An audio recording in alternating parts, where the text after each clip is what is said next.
the Second World War, there was an uprising by the Kikuyu people who wanted their land back. The Kikuyu were herded into concentration camps and fortified villages, almost the entire population of over 1 million people. People were systematically tortured to death. They invented a new kind of pliers whose purpose was first to crush men's testicles and then to cut them off.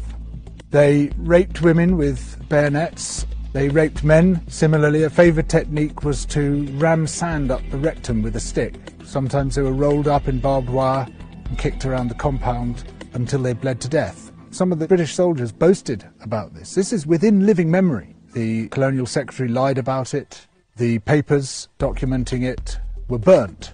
The impact of the rich and powerful nations has been so phenomenally murderous and destructive that it has been completely airbrushed from our national consciousness.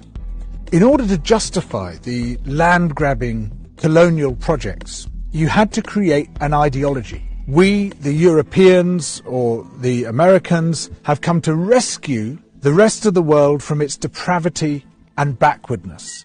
But in order to do that, you have to be able to demonstrate that the rest of the world is depraved and backward. From this arose the racism that is still with us today. It was a necessary component of the colonial project. Some people might claim, well, okay, we broke a few eggs to make this omelette. It's as if all those human beings were eggs. But look at the omelette. Isn't it fantastic? Look, we made this fantastic omelette. Forget about all that unpleasant stuff and let's just celebrate where we are.